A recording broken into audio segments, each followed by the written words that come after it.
আপনারা জাতিকে ধোঁকা দিয়েছেন এবং ইতিমধ্যে তা স্বীকার করে নিয়েছেন। আপনাদের নেতা বলেছিলেন, আমরা যদি ধোঁকা দেই আগামীতে জনগণ আমাদেরকে আস্থা করে নিক্ষেপ করবে। সেই আস্থা করে দেখার জন্য আপনারা তৈরি হন। গণভোটের রায় অগ্রাহ্য করার মানে হচ্ছে এদেশের জনগণকে অপমান করা, তাদের ভোটকে অস্বীকার করা, তাদের রায়ের প্রতি বৃদ্ধাঙ্গুলি দেখানো। মনে রাখবেন, জনগণের বিরুদ্ধে দাঁড়িয়ে অতীতে কেউ কোনোদিন রেহাই পায়নি, আপনারাও রেহাই পাবেন না। সময় থাকতে অনুরোধ করি, এখনো সৎ পথে ফিরে আসুন। জাতির সাথে গাদ্দারি বেইমানি করবেন না। আপনারা এসে বলুন, আমরা ইতিমধ্যে যা করেছি ভুল করেছি, আমরা জনগণের দেওয়া রায়, গণভোটের রায় আমরা বাস্তবায়ন করব।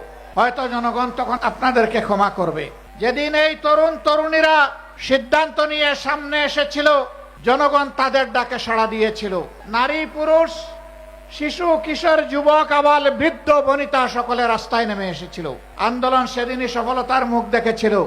এখন সরকারি দলের বন্ধুরা তাদের কাউকে বলে শিশু পার্টি আর কাউকে বলে গুপ্ত। লজ্জা! যাদের কারণে আজকে আপনাদের এই গদি, তাদের নিয়ে আপনারা উপহাস করছেন। এর পাওনা বুঝে নেওয়ার জন্য তৈরি হন। এই জাতি ঠিকই পাওনা বুঝিয়ে দেবে আপনাদেরকে।